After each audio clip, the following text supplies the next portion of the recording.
¿Alguna vez han preguntado sobre la historia del notariado?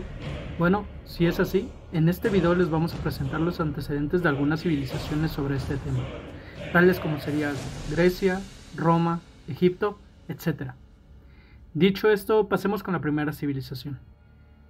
¿Te has preguntado alguna vez cómo se manejaban los documentos importantes en los tiempos antiguos?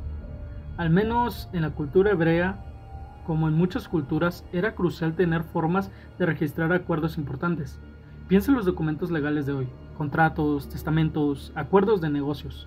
En el pasado, las personas también necesitaban una forma de asegurar que sus acuerdos se mantuvieran claros y válidos. ¿Pero cómo es que lo hacían?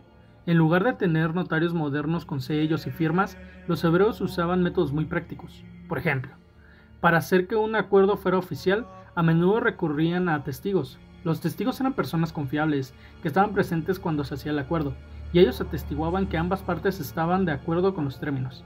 Imagina tener tus amigos más cercanos como testigos para asegurarse que todos cumplen con lo acordado. Pero eso no es todo. También usaban un método ingenioso llamado sellos de arcilla. Estos sellos se usaban para marcar documentos y asegurarse que nadie pudiera falsificarlos. Era como tener un sello personal que mostraba que un documento era auténtico. Y aquí viene lo más interesante. La Torá, que es la ley sagrada de los hebreos, también hablaba sobre la importancia de la transparencia y la justicia en los acuerdos. Por eso, los métodos de notariado antiguos eran muy alineados con estos valores, asegurando que las personas pudieran confiar en los documentos y en acuerdos que hacían. Así que la próxima vez que veas un notariado o firmes un contrato, recuerda que estamos siguiendo una tradición que tiene raíces profundas en la historia, desde los testigos hasta los sellos de arcilla. La idea de tener algo oficial y confiable ha sido esencial en la cultura hebrea y creo que en todas desde hace muchísimos siglos. Pasemos a la antigua Roma. No existía una figura como tal del notariado como la entendemos hoy en día. Sin embargo, existían ciertas funciones y roles que cumplían algunas tareas que hoy asociamos con el notariado. Un ejemplo de ello es el escribas. Eran personas encargadas de redactar y transcribir documentos oficiales, como contratos, testamentos y actas. Aunque no eran notarios en el sentido más estricto de la palabra, su papel era crucial para garantizar la legalidad y autenticidad de los documentos. Pasando por los tabeliones, en el Bajo Imperio Romano apareció esta figura, que se puede considerar como precursores del notario. Estos redactaban documentos privados como contratos y testamentos, y tenían cierto estatus oficial, lo que les daba autoridad para autentificar estos escritos. Sin embargo, su labor no está regulada de manera tan estricta como los notarios modernos. Y por último podríamos considerar a los actuarios, actuari. En los tribunales, los actuarios registraban los procedimientos judiciales y redactaban las actas, aunque su función principal era más en lo judicial que en lo notarial. Su labor también incluía la autenticidad de ciertos documentos. Con esto podríamos pasar a nuestra siguiente civilización, que sería la egipta. Vayamos pues a los orígenes de la historia de Egipto. Esto atrae singularmente a los notarios por las ancestrales raíces que pudiera tener su profesión. Esto debido a la existencia de un personaje de marcadas características y de trascendental importancia en aquella sociedad, que era el escriba, a quien realmente se le tiene como el antepasado del notario. La organización social y religiosa de Egipto hicieron de sus escribas personajes de verdadera importancia intelectual, dentro de aquel engranaje administrativo, estando además unidos a la divinidad de Tot, la fuerza creadora del pensamiento. Se conocen pues dos clases de documentos, el casero y el del escriba y testigo, el primero entre 3100 y 177 a.C. y el segundo entre 1573 y 102 a.C. En el llamado casero, una persona contraía simplemente una obligación, la de efectuar la transmisión de la propiedad de un objeto, lo que se llevaba a cabo con 3 testigos y la firma de un funcionario, perteneciente a la jerarquía existente.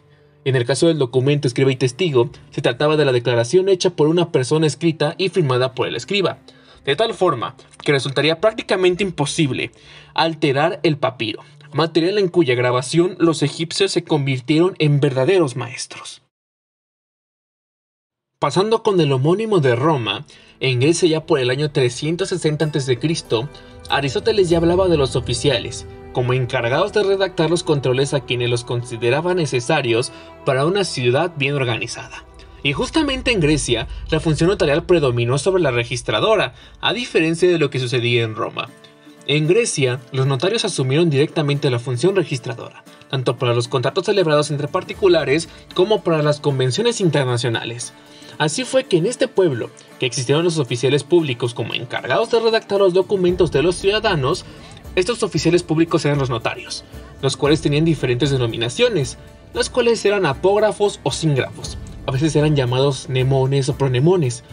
Todos estos nombres eran alusivos a la función escrituraria o a la recordación y constancia de los hechos que la requerían.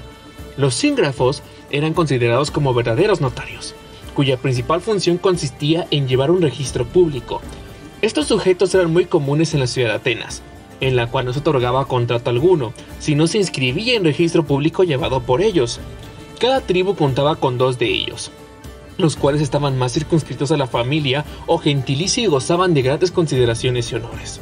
Por lo tanto, los nemón, pronemón o también conocidos como simpronemón se consideraban como los representantes de los precedentes griegos del notario, ya que se encargaban de formalizar y registrar los tratos públicos y las convenciones y contratos privados. Estas figuras fueron de los primeros orígenes conocidos que se puedan tener de los notarios actuales. En conclusión, el hecho de voltear al pasado para recordar de dónde venimos es algo que hacemos todos los días y en la práctica del derecho notarial no es así. De ahí la importancia de aquellos personajes, ya sean los sígrafos de Grecia o los escribas como antecedentes directos de lo que fue nuestro derecho, el derecho romano. Los escribas egipcios en el otro lado del mundo o el uso de testigos en el mundo hebreo, que al final de sus respectivos periodos le dieron las bases a nuestro sistema latino para formar lo que es el notario moderno de hoy en día, destacando la gran labor material con el uso de sellos, solemnidades, papiros y sobre todo el uso de la fe pública para darle forma a lo que hoy conocemos hoy en día como derecho notarial y por ende los notarios.